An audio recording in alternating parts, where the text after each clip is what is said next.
Hey everyone, welcome to the Raising Body Confident Kids Expert Series. And today I am so delighted to bring you our guest, Katie Rickson. Welcome. Thank you. So lovely to have you here. I'm really thrilled to bring you, Katie. I have been wanting to talk to you personally, Katie, for a long time. I have been seeing your work online mainly, and I'm very interested to talk to you today about your story. So to introduce you, whoever's watching, to Katie's story, Katie has bipolar, and she is doing amazing things to help us all understand bipolar better and to make changes in the world so that people with mental health issues can be more supported in our communities, and to bring that message not only to us as parents. And Katie, I know, has some amazing resources and ideas for us, both in terms of if we have mental health issues ourselves, and also what to do if we see red flags in our kids, particularly in our teenagers, and also how to make corporate world more conducive to just, you can explain the language to use to us, Katie, but that's enough from me. I really want to start, Katie, by asking you, can you please explain to us, because one more thing I want to say is this topic of bipolar and mental health is such a close topic to my heart. I have a very close family member who has had bipolar since she had her first children, and it's very present in my family. And even though it's very present, I know there's a lot I don't know, and so I'm very, very excited to learn more from you and to bring this topic to the world. So Katie, welcome again, and can we start by getting more understanding of what bipolar is? Awesome. Thank you for that intro. And so bipolar used to be called manic depression. I'm not sure when it changed to bipolar, but manic depression. So you have periods of really elevated high moods, which is also known as mania, and you also have periods of really low moods, so depression. And there's different types of bipolar. There's bipolar 1, which you would experience a full-blown manic episode, sometimes leading into psychosis. And people with bipolar 1 are more likely to be hospitalized for the manic episodes. And there's bipolar 2, where you have the depression and you have the mania, but it's more hypomania. So you might not necessarily be hospitalized, but you still experience those elevated moods. And there's also rapid cycling bipolar, where you move between mania and depression in a rapid pace. So you might be experiencing mania and depression in the same day. Wow. Yeah, so you can imagine that's really disorienting. And so before I was diagnosed, I didn't realize that there was more than one type of bipolar. Well, that's news to me. I mean, as I said, I have a very close family member, and I have never heard that distinction. So I'm curious about this. So did you say the type 1 is where the mania gets to a point where you need hospital support? Yes, I think that's right. I'm not sure if bipolar 2 it goes, I think it's a distinction between the type of mania and the degree of mania.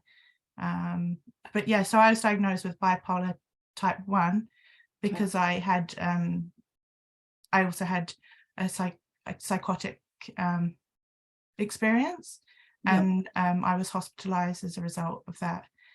From the mania as opposed to from the depression? Yes, that's right. Yeah. Interesting. And were you hospitalized in your first episode? No, so I've probably been experiencing bipolar for most of my adult life. It may have started in my first period.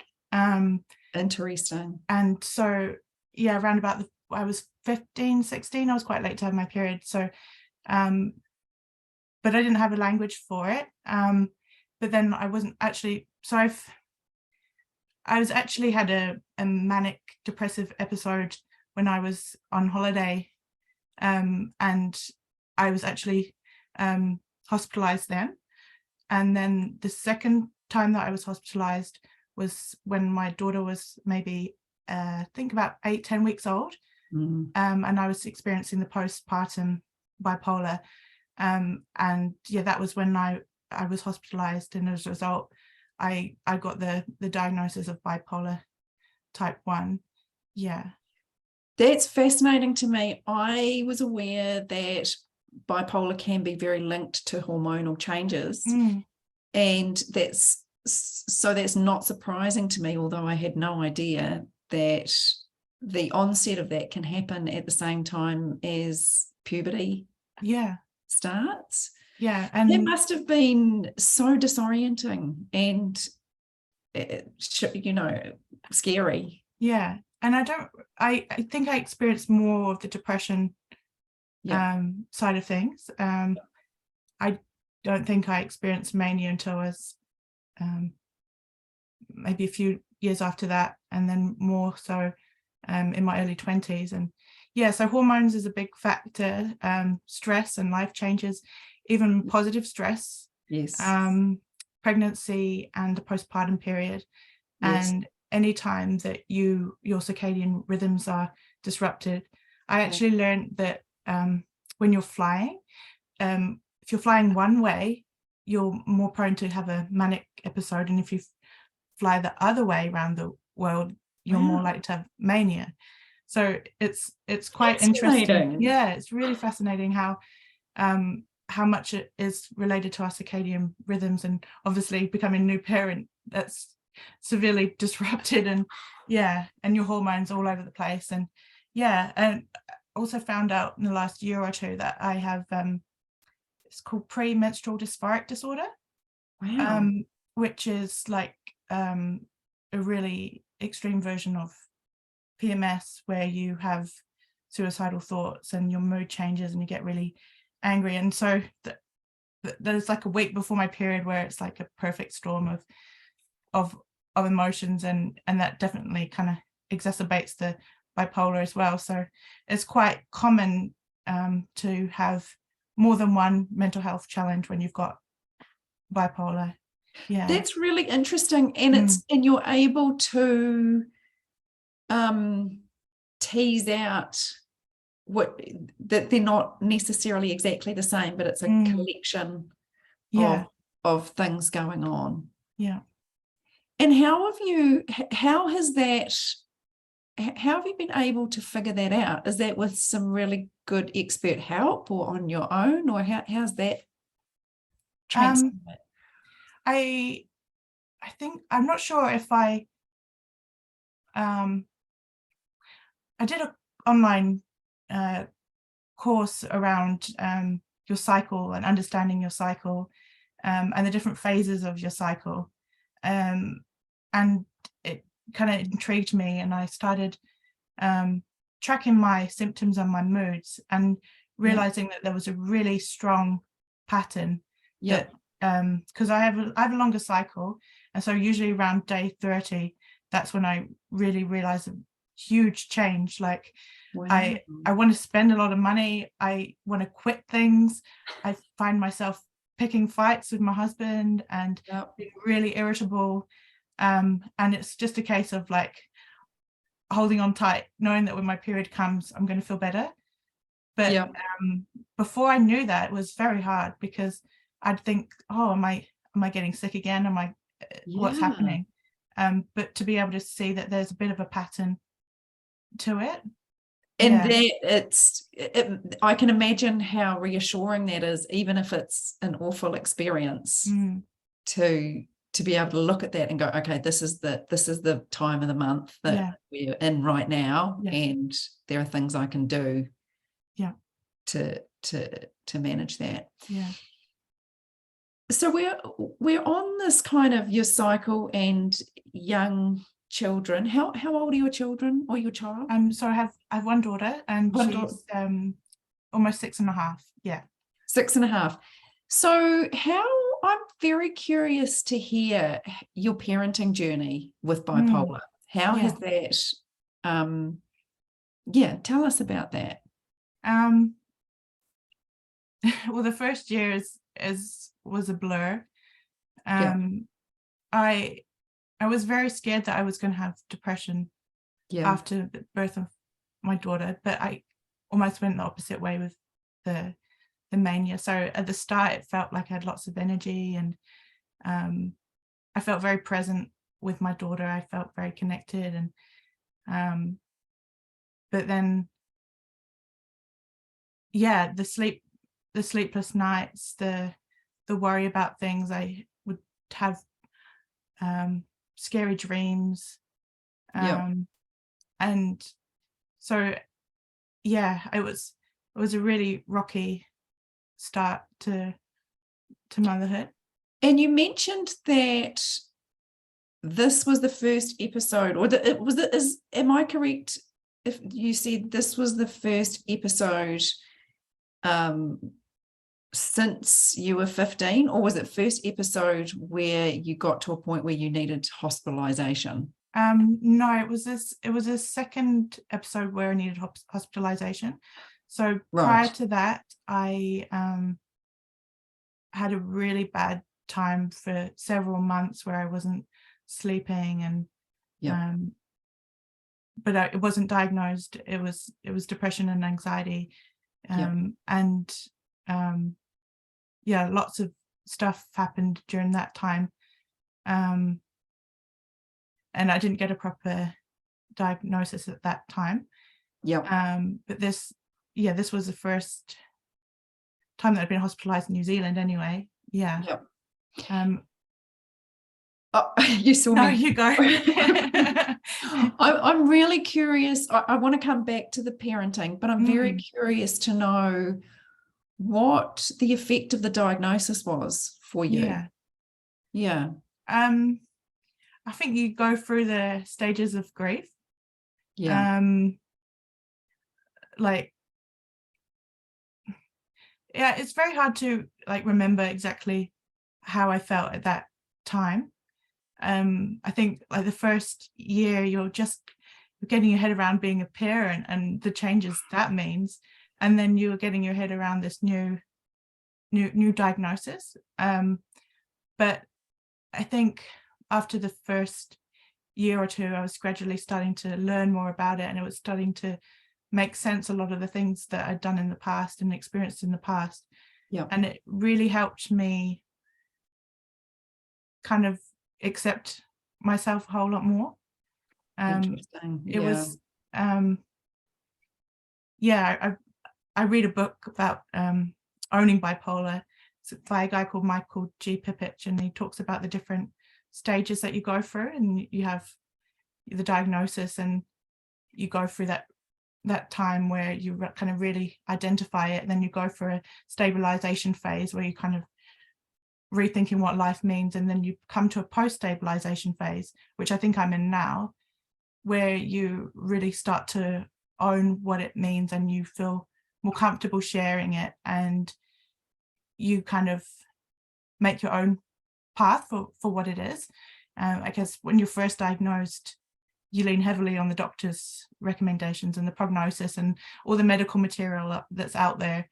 But then as you read more, as you discover more experiences of bipolar and start to find that it's not a rare thing. There are a lot of people around the world that have experienced it, and being able to say, hey, I've got bipolar, has been really quite powerful for me, because I kind of stepped out of that shame or stigma and say, well, this is what I experience, and this is what it means to me, and how I choose to live with it. So beautiful. And when you say you stepped out, and I'm imagining you talking to people about it and actually being open about it? Was that part of your journey? Yeah, I mean, family members encouraged me to share my story. So the first time I shared it was at a service user and academic conference. So people that we were or had been using mental health services and academics in the field. And so I spoke then. That was back in, I think, 2017. So the experience is still quite fresh on my mind. Yeah. And then from that, I've just kind of been seeking more opportunities to share my story, because, you know, when people connect with me after they've heard or seen me speak, and it's just such a real privilege, and people share their stories with me afterwards, and I feel like it creates a kind of ripple effect for people to, I don't know, somebody said to me that me sharing my story gave them permission to share their story too, so kind of like brings things into light. Yeah, I have just got goosebumps. You can't see them, but I'm just like covered in goosebumps. It's what it's about, isn't it? I have had that experience myself of people saying, you sharing your story, having an eating disorder, has allowed me to share my story. And the overwhelming sense of privilege that feels to be in that position is, I really can relate and connect to that. And it just makes me really present to how important it is for all of us to share and to be open. So it's so beautiful you're doing that. And in that sharing, I know for me, I had to take a massive kind of leap of faith. I don't know if that's the right word, because I knew the stigma out there about eating disorders was so massive, and I felt very, very vulnerable because of that. And I'm really curious to hear about your experience, because I know there's a lot of stigma around having mental health issues. And I'd love to hear about that from your perspective. Yeah, it's really interesting. Like, I think bipolar and schizophrenia and borderline personality disorder still are quite misunderstood. And like, we may know stories about bipolar, but it's usually people that are celebrities and, you know, they're super powerful or creative or like, and it's like, oh, I don't quite measure up to that.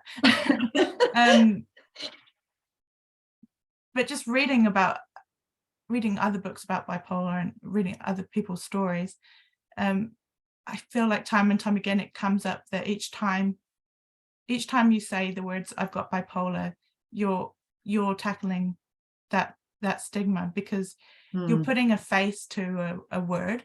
And I can't say that I represent bipolar or anything like that. Yeah, that's right. That's right. Yeah. And I read somewhere that was saying, oh, what was it? If you meet somebody with one person with bipolar, you've met one person with bipolar.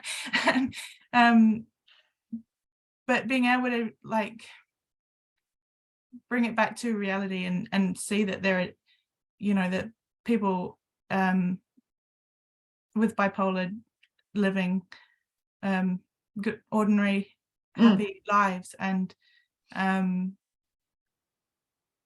it just gives you another, I think tackling the stigma by one story at a time is really, really powerful, and connecting with other people, and they might not be ready to share their diagnosis, and they don't have to share their diagnosis. That's a personal choice.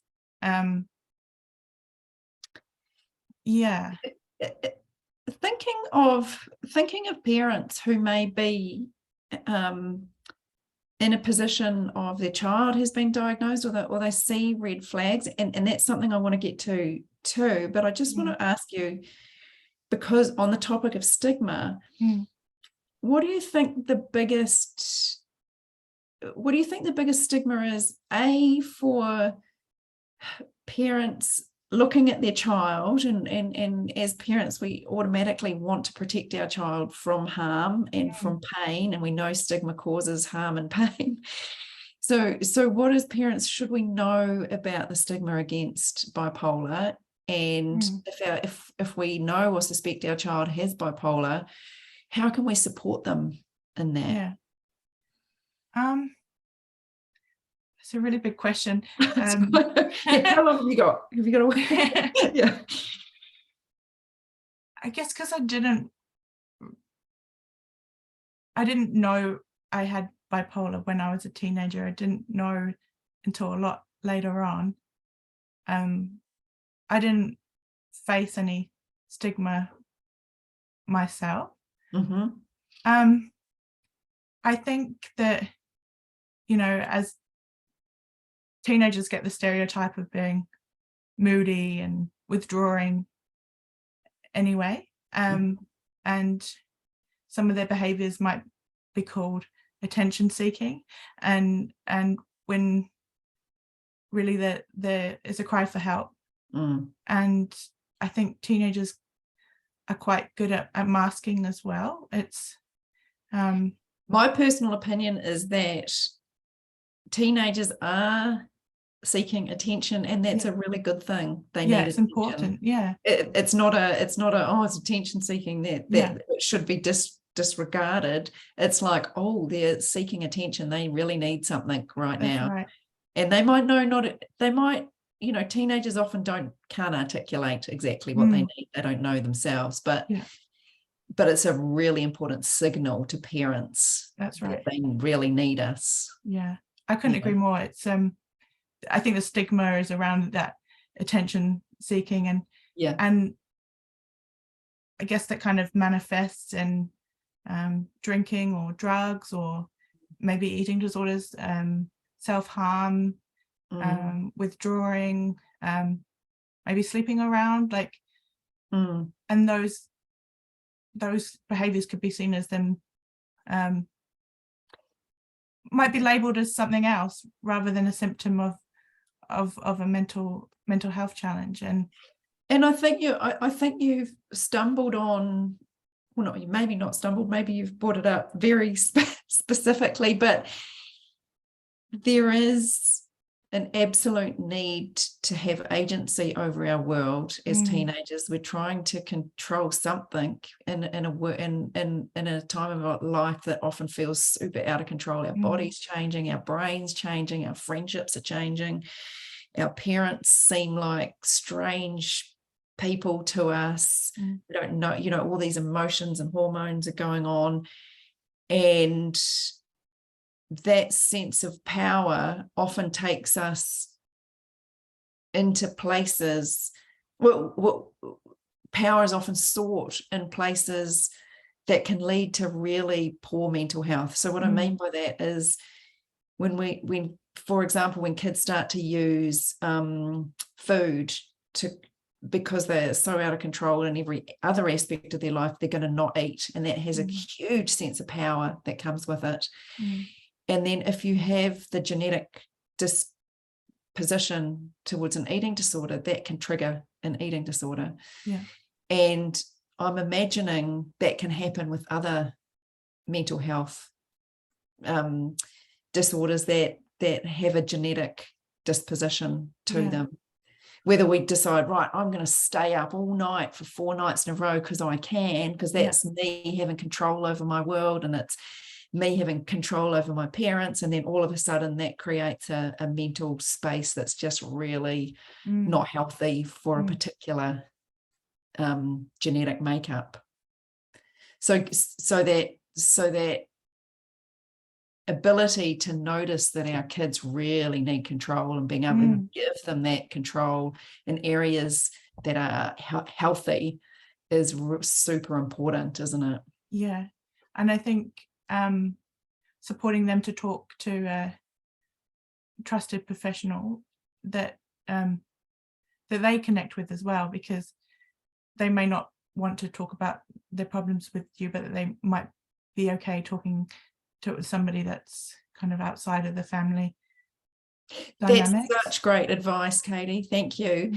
And I think it's great to remember that that's actually probably going to support them a lot better, and to take the stigma out of getting help, someone for your child to talk to, because that can come with a lot of stigma. Yeah. And, like, oh, you're getting a therapist for your child, what are you doing?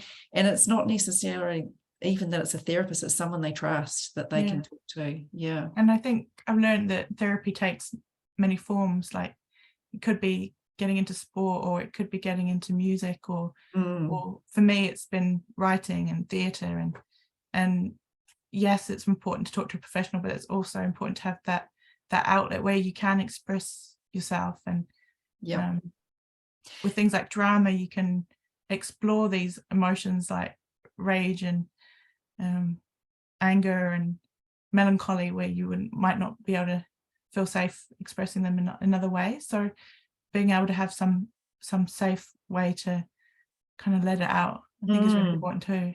Very important, isn't it? So would you say that kind of attention-seeking behavior is something for parents to be aware of? Like I'd love to hear your perspective on what are some of the things parents might, what can we look for that might be indicating bipolar or anything else, really? I'm nervous to say, kind of like, I'm not an expert in this subject, but talking from my experience, I used to have to like withdraw a lot, like take myself out of a situation to kind of figure it out. If you notice that there are sudden changes in mood, maybe they don't need as much sleep as they normally have, or maybe they're having heaps of extra sleep. So if sleep changes, perhaps. And is needing less sleep a kind of a start of mania? Yeah. And how can mania kind of, because we talk a lot about depression in our, you see the word depression every other day but we don't talk, but there's not much focus on mania. So how can you tell the difference between mania and just they're in a great mood, they're in a great space? Because you don't want to get anxious every time your child is exactly is in a good place, but what's the kind of the difference there? They might have an increase in goal-oriented activities. They might start a lot of new projects but not necessarily finish any. Okay. They may talk faster, interrupt a lot. Okay. Even though I've read that, you feel like you're funnier, they might make more puns or jokes. A sudden like increase in self-esteem in a way that they feel they can do things that. But bulletproof? Yeah, bulletproof, invincible. They what else? Yeah, for me, definitely an increase in appetite, always feeling hungry, and eating fast, just moving fast, restless. Another one is increased like sexual drive. Interesting. Yeah. They you might feel more kind of sexual and might take more risks in that area. Okay. Yeah. Engaging in other risky activities, driving fast. And is this if a parent does notice these things, kind of sees that, suddenly they're 16, 17-year-olds only getting 3 hours sleep and is on top of the world, is that something to notice and to put kind of just keep an eye on, or is it something to like get instantly? Like Yeah. I mean, it's really hard, because another difficulty with mania is that you lose insight. You think, well, I'm on top of the world. Like, the world looks more colorful. I'm able to do all of these things. I love this. This is awesome. Yeah. Why are you moaning? You're the issue. And so you lose that kind of critical insight. So I get that. Yeah. And parents should know it may not be possible to get a teenager to see that there's anything wrong, and it may not be appropriate. So at that point, it may be a case of keeping an eye on it and keeping a note to yourself as to what you're seeing, so that if there is a kind of a, is there always a kind of a depression after a mania? Is that usually there's quite a crash after a mania? It's a crash where then you can go, there's been an elevation and now a crash. And I'd say to that, making sure that you have the door open always, so that your son or daughter can come to you and not feel judged, or not feel like you're not going to believe them. Like, it's really important that you believe your children, and that they can come to you. Maybe they say, oh, Mum, I'm starting to do all of these things and it doesn't feel quite right. And the behavior might not be ideal, and you might be quite shocked by the behavior because it's out of character, or it's potentially dangerous. But actually hearing what they're saying and validating it. And I know that you talk about validating the experience all the time, and but having that door open, that they feel safe to come to you. I'm not because I've not parented a teenager, and I didn't necessarily go through those ups and downs when I was a teenager. It's hard for me to say kind of exactly what you should do. And but I hear you, and there is something to be said for, once you have a teenager, you get a whole new view on it. But what is really fabulous to hear is to hear you kind of reinforce that idea that our teenagers need us to be there, and know that we're there even if we're not the one that they actually speak to. And I think what you're pointing to is the idea that it could feel shocking to hear, like there could be things that are happening that you're unprepared for. And that's parenting, right? Your kids are always one step ahead of you, and you're like, oh, I wasn't quite prepared for that, and this might be a whole nother level of that. And so one thing possibly that could be really helpful for parents is knowing that it could be shocking, and be prepared to keep that shock to yourself.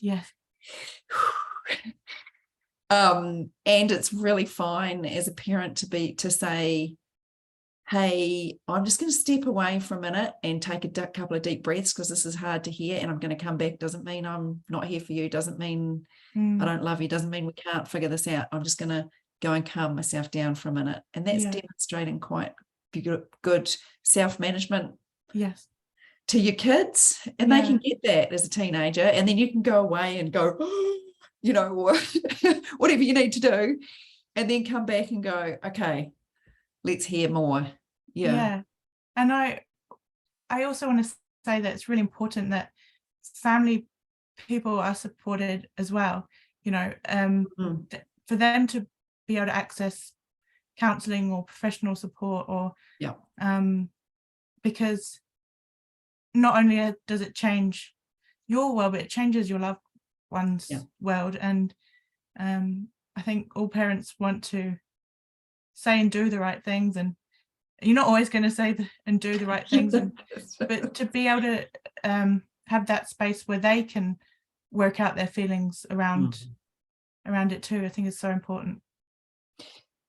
So important.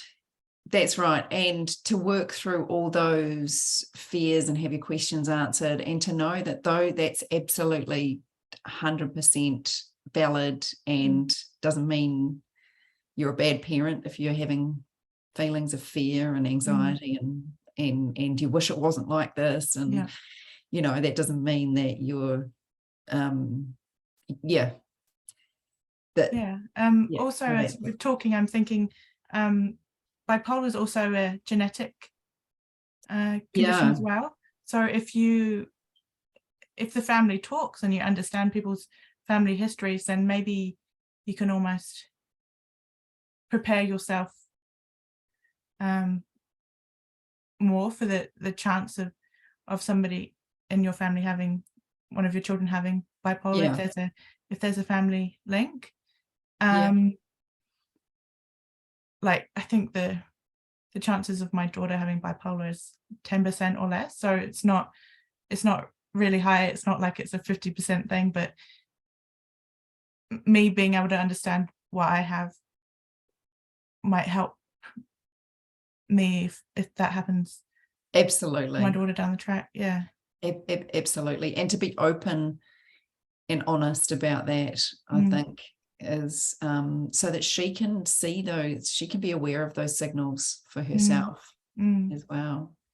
So as a parent with bipolar, what does that mean for you? Like, how has that affected your parenting, or what are there practical steps you take because of your diagnosis? Are there, I'd love some insight into that.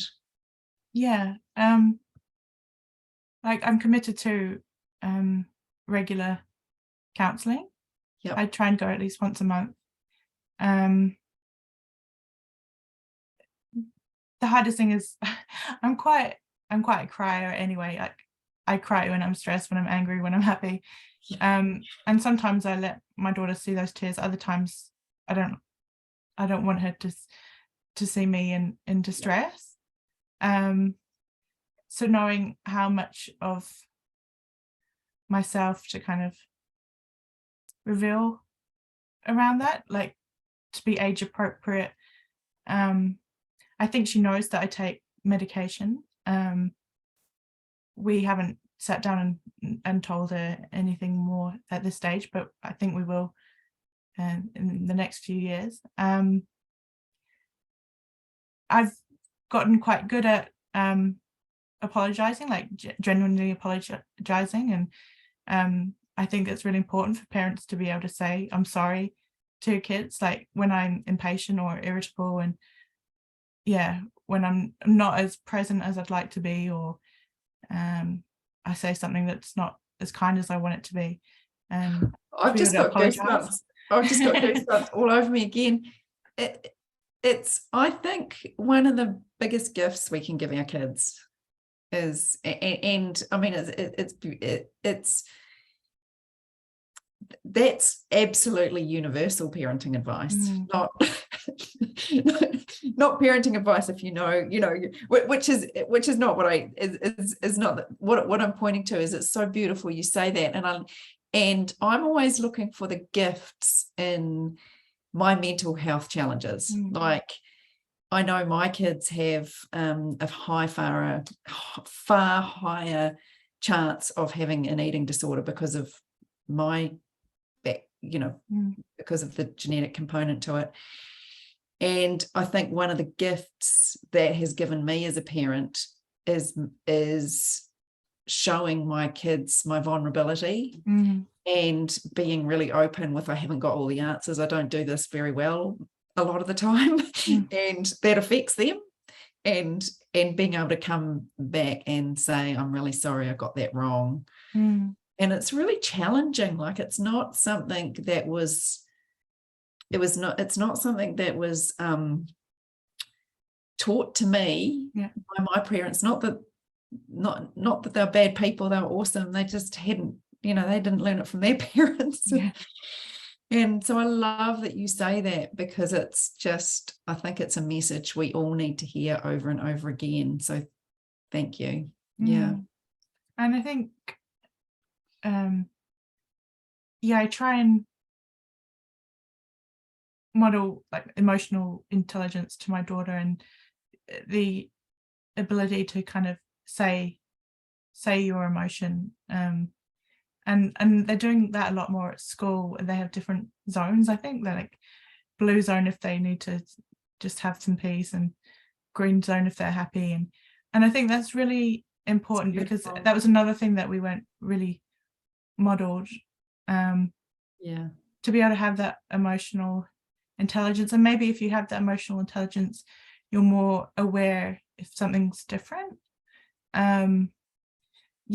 So that's been a kind of key intention for my parenting, is to be able to give my daughter the space to express her emotions in a way that doesn't hurt her, or it doesn't hurt other people.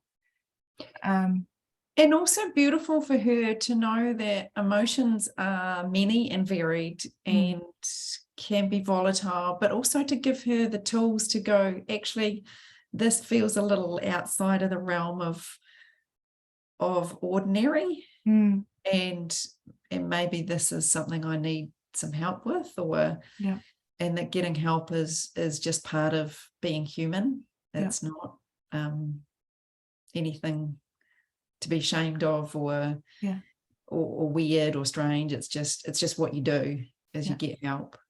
And another strategy is I have mental health days. I kind of put them in my calendar and honor them, and don't work tell on us those more days. about that. I love that. So tell me how that works. So I normally have them on the days, the hard days of my cycle. Yep. Good plan.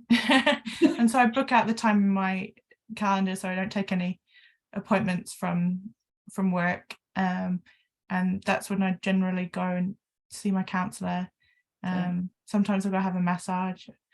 I'll go for a long walk on the beach and take myself out to lunch, and just do some really nice kind of gentle, nourishing things. And I found that has to be a non-negotiable for me. It's not just something that I fit in when I can. I need to do at least once a month, mental health days, because for me, I've noticed that I'm able to bounce back or come out of those depressive times faster, because I deliberately slow down. Yep. And because I work for myself, I'm able to do that. And I think that's been really important for my mental health and managing my bipolar, is, having some really kind of clear boundaries about slowing down to allow myself to keep going, and rather than a bad day becoming a bad week or a bad month, I can just lean into it. Beautiful. So important.